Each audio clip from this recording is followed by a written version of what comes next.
Hello and thanks for joining us. This is the Signature 30 Minutes. I am Marvelous Obama. In the headlines, the Independent National Electoral Commission says it will resume continuous voters registration on June 28. Appeal court acquits Raymond Okwesi of alleged 2.1 billion naira fraud. Many escaped death as 25-feet containers fall on National Stadium Bridge, Lagos State. And now, the details. In Abuja, Nigerian doctors on Thursday embark on strike over non-payment of allowances, amongst other reasons. The strike by the National Association of Resident Doctors, NARD, which represents some 40% of Nigeria's doctors, is the latest in a string of work stoppages to hit the country as it struggles with COVID-19. Many Nigerians have expressed their worry about this development, tasking government to respond quickly to their demand. Signature TV correspondent Anita Eze went to the streets of Abuja to get comments from Nigerians on what they feel about resident doctors going on strike at a time like this.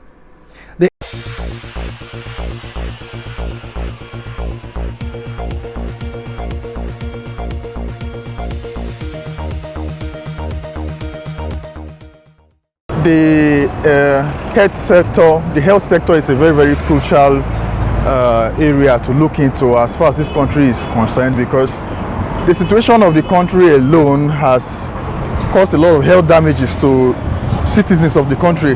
I will actually plead with the doctors because I know they've been trying their best. Probably they've not been able to meet up due to the poor medical facilities. Of all, the doctors are really trying very much for Nigeria. Nigeria is also a good place. The thing is that our economy is not that strong enough to support the medical facilities. So I beg the government to do more for doctors, encourage them. Given the time, and things are stressful and there is no money in the land and there's a lot of things going on, yes, they should go on strike. If doctors go on strike and people are still dying, and people that died within their period of striking will still be dead. The laborer is worthy of his wages. I'm not in support of them going on the strike, but we are all human, so the government should consider them and give them their wages. I do not support this emotion that the doctor to go for strike. Rather, to me, I prefer doctor to, they should pay them because they are really trying enough. We don't have enough of doctors. I don't want the doctor to go for strike. Let them remain, and they are trying enough for this country. Independent National Electoral Commission INEC says the continuous voters registration CVR exercise will resume on June 28 across the country. INEC Chairman Professor Mahmood Yakubu announced the date for the resumption of the exercise on Thursday at a press briefing held at the Commission's headquarters in Abuja, the nation's capital. He disclosed that the electoral umpire has set aside the direct data capture machine and would introduce a new device being developed by its in-house software engineers. Professor Yakubu explained that the new device, INEC Voter Enrollment Device (IVED), was developed to be compatible with the Android operating system. He hinted that the engineers were also developing a portal where Nigerians can register for the exercise to reduce the usual rush experienced and avoid breach of the COVID-19 protocols. He said the registration will be conducted in 1 year, adding that emphasis will be on Anambra State, where a governorship election has been scheduled to hold in November. Asked if the National Identity Number (NIN) will be made mandatory for the CVR, the INEC boss said that would not be the case. He, however, explained that the NIN could be used at the point of registration as part of the means of identification.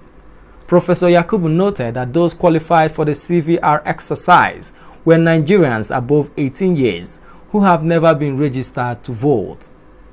In Lagos State, 2 25-feet containers fell on the National Stadium Bridge along Funsho Williams Avenue, Lagos State. Recovery operations was made by the Lagos State Emergency Management Authority, LASEMA. The two containers smashed a red Corolla car with 4 persons in it, and no life has been lost. 3 escaped unscattered, while the trapped driver has been extricated and taken to a hospital. Motorists might be in for a hard time as the incident has caused a huge traffic logjam in Ojuelegba from Lagos Island. The Court of Appeal Abuja Division has discharged and acquitted the Chairman Emeritus of Dar Communications PLC, High Chief Raymond Dokwesi, on the allegation of 2.1 billion naira fraud case. The court made the declaration on Thursday while ruling on the no-case submission filed by High Chief Dokwesi. The 3-man justices of the appeal court unanimously discharged the accused, saying that the prosecutor, EFCC, Federal Government of Nigeria, could not prove a case of money laundering and criminal conspiracy against the accused. On November 21, 2018, John Tosoho, trial judge, has struck out Dokwesi's no-case submission and ordered him to open his defense. However, Dokwesi approached the Court of Appeal, seeking to overturn the trial court's decision. Delivering judgment in the appeal on Thursday, Elfrida Williams Dawodo, Justice of the Appellate Court, held that the prosecution failed to establish a prima facie case against the appellants. In Zamfara State, the governor of Zamfara State, Bello Matawale, has donated 3 million naira for medical support to a police officer wounded by bandits in the state. The police officer, Assistant Superintendent of Police ASP Sani Maman, was shot on the buttocks by bandits along Bindu Dangobe Road while on special anti-robbery operations 5 years ago. Presenting the cash to the wounded officer, Governor Matawale, represented by the Commissioner for Security Affairs, Abubakar Doran, said that his administration is committed to the welfare of security operatives in the state. He assured the people of his readiness to give all the necessary support to security operations, working to keep peace in the state. Responding on behalf of the beneficiary, the State Commissioner of Police, Abutu Yaro, described the gesture as highly commendable, adding that it will go a long way in boosting the morale of personnel in performing their duties with enthusiasm and professionalism. Also in Abuja, the Nigerian police have launched a radio station with the aim of bringing the force closer to the people and strengthen its partnership and good working relationship with them. The new radio station, 99.1 FM, was commissioned in Abuja on Wednesday by the Inspector General of Police, IGP Mohammed Adamu, while noting that the radio station will provide community-based radio broadcast services and will serve as veritable avenue for the Nigerian police to engage, enlighten and inform the public on policing activities and other security-related matters. He added that the radio station will air programs targeted at involving the citizens in the security of their localities, especially on ways to spot and report crimes and other related issues. Adamu thanked President Buhari for the unrelenting commitment of the federal government to the security and safety of Nigerians and the support for the police in the enhancement of its operational capacity. The Minister of Information, Alhaji Lai Mohammed, commended the Nigerian police for the innovative and security-enabling initiative and assured the police that his ministry will continue to partner with the Nigerian police to make useful and security-related information readily available to Nigerians. In Taraba State, barely a week after operatives of the Nigerian Drug Law Enforcement Agency arrested a 70-year-old Nigerian who supplies Boko Haram and bandits illicit drugs, a 35-year-old Chadian who sells narcotics to Boko Haram insurgents has been arrested in Taraba State with assorted drugs by officials of the Nigerian Drug Law Enforcement Agency. The suspect, Adoma Orma Issa, was arrested on Wednesday in Jalingo, Taraba State, with 21.70 kg of tramadol, 225 mg and 250 mg, 15.7 kg of sobantamol, 150 franc and 61,000 naira. According to the commander, Taraba State Command of NDLEA, Suleiman Jadi, the suspect speaks only French and Arabic and claims he was taking the illicit substances to Chad Republic before he was intercepted in Jalingo. Spokesman of the agency, Femi Babafemi, revealed that investigations has, however, shown that the suspect is a major supplier of illicit drugs to Boko Haram insurgents.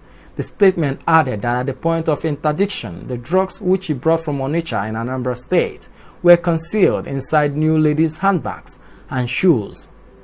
While commending the Taraba, Kaduna, and Yobe State commands for their vigilance and resilience in the ongoing offensive action against illicit drugs and traffickers, Chairman of the NDLEA, Brigadier General Buba Marwa, retired, charged the officers and men involved in the operations and across other commands not to relax until the last drug cartel is dismantled in the country.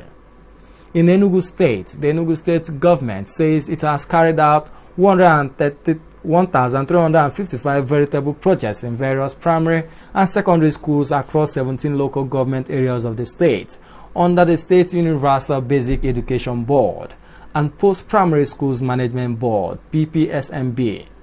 The state government also disclosed that besides recruiting 7,030 primary and secondary school teachers, it procured and distributed over 48,000 classroom furniture and other learning tools for school children and their teachers across the state.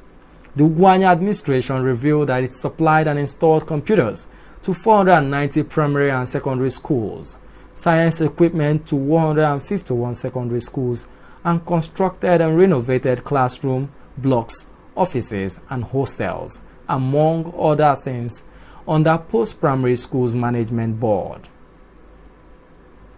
The Minister of Communication and Digital Economy, Dr. Esa Pantami, has announced 51 million national identity numbers have been fully enrolled. Minister of Communication and Digital Economy, Dr. Esa Pantami, made this known at the weekly presidential media briefing organized by the Presidential Communication Media Team in Abuja on Thursday. The minister also said 189 million subscriber identification models have been registered in the country, out of which 150 million registrations have been completed. The others, he said, had issues of improper registration. Pantami said it was a criminal offense punishable by imprisonment for any Nigerian to transact business like open a bank account, pay taxes, among others, without having NIN. He said Nigerians without NIN risk 14 years imprisonment as stipulated by the Constitution. And now the stock market report. A fall in the share prices of Guaranty Trust Bank and Zenith Bank and other 10 equities on Thursday caused traders lose 59.88 billion naira at the close of business. The highly capitalized stocks of Guaranty Trust Bank and Zenith Bank shared 2 kobo and 45 kobo on the share prices respectively, with high value of stocks traded pushed the all-share index points to close red. The equity capitalization therefore fell from 20.43 naira to 20.36 trillion.